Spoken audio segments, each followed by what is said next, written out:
Hello viewers, Unacademy IAS BPSC के YouTube channel पर स्वागत है। सो फ्रेंड्स, दुनिया भर में आज काफी ज्यादा केओस है, इंस्टेबिलिटी है। पता नहीं कब क्या हो जाए। पहले तो जियोपॉलिटिकल वॉर था और अब डोनाल्ड ट्रंप की वजह से जियो इकोनॉमिक टैरिफ वॉर स्टार्ट हो चुका है। इन सभी चीजों के बीच में आज हर एक सरकार और जितने भी सेंट्रल बैंक्स हैं वो पैनिक में है, एंजाइटी में है, फ्यूचर के बारे में श्योर नहीं है। और यही रीजन है कि आरबीआई जो रिसेंटली अपने मॉनेटरी पॉलिसी कमेटी के बैठक में बैठी, तो उसने रेपो रेट को कट किया और इसके अलावा कुछ ऐसा किया जो बताता है कि आज आरबीआई भी डोनाल्ड ट्रंप के इस टैरिफ वॉर से काफी ज्यादा परेशान है और उससे कैसे भारत को रेजिलिएंट प्रूफ बनाया जाए, कैसे भारत उस टैरिफ क्राइसिस से बच सके, कैसे भारत उस टैरिफ वॉर को झेलने के लिए कैपेबल हो, उसी के प्रयास आरबीआई की रिसेंटली मॉनेटरी पॉलिसी कमेटी में किया गया, जिसके चेयरपर्सन है गवर्नर संजय मल्होत्रा। इन्होंने कहा है कि आज भारत का जो सबसे इमीडिएट प्रायोरिटी एरिया है वो इन्फ्लेशन तो है ही, लेकिन आज जिस तरीके से डोनाल्ड ट्रंप ने टैरिफ वॉर लॉन्च किया है, इससे भारत के लिए समस्याएं भी खड़ी हो सकती है। ऑल्दो 90 दिन का पॉज हो चुका है, बट इसका यह मतलब नहीं कि खतरा टल चुकी है, बिकॉज चाइना और यूएस के बीच में टिट फॉर टैट चल रहा है और इसके भी रिपरकर्शंस इंडिया में हो सकते हैं। और क्या पता 90 दिन के पहले ट्रंप भाई साहब का मूड बदल जाए, बिकॉज ट्रंप लंच में कुछ और कहते हैं, डिनर तक उनका मूड बदल जाता है। So that's why you are never sure. और आज तो इनफैक्ट आप किसी भी चीज पे श्योर नहीं हो सकते हो। आज कब कौन सा नया वायरस फैल जाए, हु नोज। आज कौन सा नया वॉर स्टार्ट हो जाए, हु कैन गेस। सो गेसिंग और शांति से एक सुनहरा सपना देखना, that is not the job of policy experts. और इसीलिए संजय मल्होत्रा जो है वो अभी से कॉशियस अप्रोच लिए हैं। और एमपीसी की बैठक में फाइनली क्या मेजर आउटकम्स निकल के आया, आज मैं इसके बारे में आपको बताने जा रहा हूं फ्रेंड्स। बट आगे बढ़ने के पहले आप सभी में जितने भी स्टूडेंट्स हैं, आपको previous year questions, current affair analysis और प्रीलिम्स मॉक टेस्ट, ये सभी चीजों के पीडीएफ अगर आपको चाहिए तो आप इस वीडियो पे दिए गए डिस्क्रिप्शन पे लिंक पे जाकर आप इन सभी पीडीएफ्स को डाउनलोड कर सकते हैं। इसके अलावा if you need any other information, feel free to call on this number, या आप हमारे किसी भी ऑफलाइन सेंटर पर विजिट भी कर सकते हैं। सो पहला डिसीजन जो एमपीसी का आया है कि रेपो रेट को 6.25% से कट करके 6% पे लाया जाए। इसके पहले हमारा रेपो रेट था 6.5%, जिसको कट करके 6.25 पे लाया गया और इस समय हमारा जो रेपो रेट है वो 6% है। फ्रेंड्स, अगर आपको रेपो रेट नहीं पता तो अगर आपको कर्ज चाहिए, लोन चाहिए, तो आप कहां जाइएगा? एसबीआई के पास जाइएगा, आईसीआईसीआई के पास जाइएगा। लेकिन क्या होगा जब एसबीआई को खुद कर्ज चाहिए होगा? तो एसबीआई जाता है आरबीआई के पास और आरबीआई से फिर वो पैसा लेता है। और आरबीआई जिस इंटरेस्ट रेट पे पैसा देती है एसबीआई को, उसको हम रेपो रेट कहते हैं। तो अगर रेपो रेट बढ़ जाएगा तो आरबीआई एसबीआई को महंगे दाम पर पैसा देगी, तो एसबीआई ग्राहकों को भी एक महंगे दर पर पैसा देगा। तो इसीलिए आरबीआई ने रेपो रेट घटाया है, जिसकी वजह से आपका जो लेंडिंग रेट है, अब आप जो इंटरेस्ट आपको देना पड़ेगा अपने कर्ज का, वो कम हो जाएगा। तो जितने भी कर्ज वाले लोग हैं उनके लिए तो काफी अच्छी न्यूज है, लेकिन जिन्होंने एसबीआई में पैसा डिपॉजिट किया है उनका जो इंटरेस्ट रेट है वो कम हो जाएगा। तो डिपॉजिटर्स के लिए रेपो रेट का घटना is a bad thing and for lenders it is an excellent news. तो इस समय भारत जो है अब इस तरीके से रेपो रेट को घटाने का ऑब्जेक्टिव ये है कि आरबीआई जो है वो पैसे का सप्लाई इकोनॉमी में बढ़ाना चाहती है।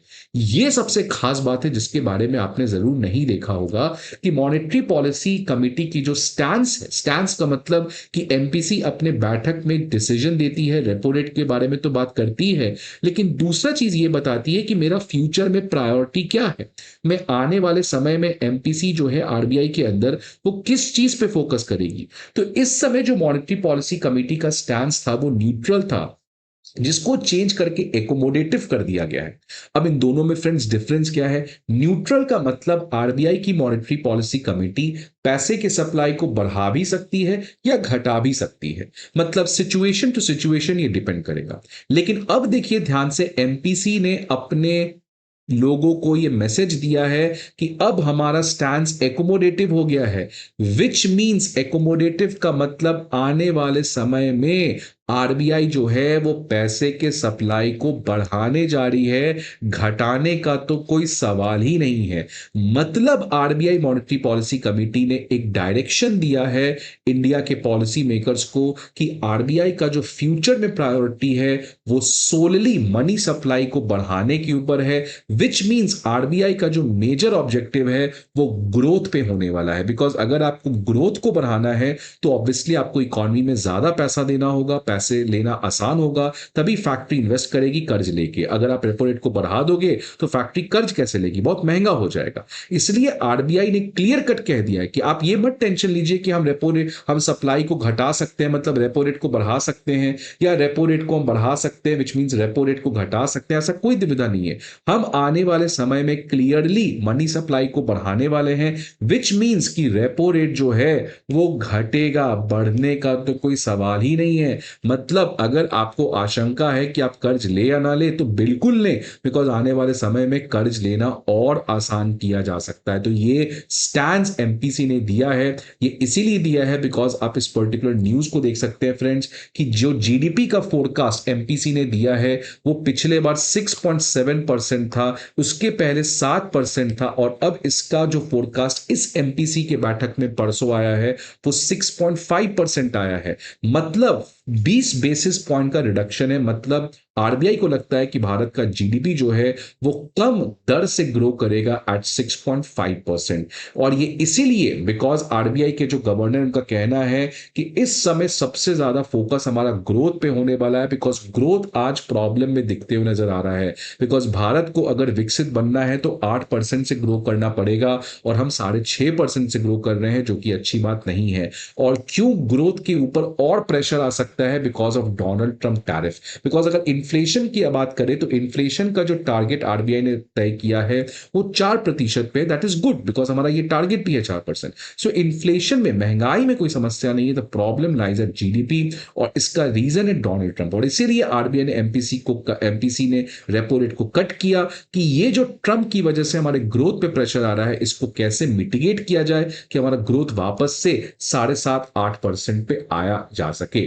लेकिन इस समय एक अच्छी न्यूज आ रही है कि डोनाल्ड ट्रंप ने तमाम कंट्रीज के ऊपर एक 90 दिन का पॉज लगाया है एक्सेप्ट चाइना। और चाइना जिस तरीके से फ्रेंड्स आज कर रहा है, अगर यूएस 100 लगाता है तो चाइना भी 100 लगा रहा है। अब देखिए आज ही का 2 घंटे पहले का न्यूज है कि टिट फॉर टैट चाइना ने किया है। यूएस ने जब 125 लगाया तो चाइना ने भी अब हिट किया 125 से। सो एक बात तो क्लियर है फ्रेंड्स कि आज चाइना के ऊपर जो भरोसा था अमेरिका का वो टूट चुका है।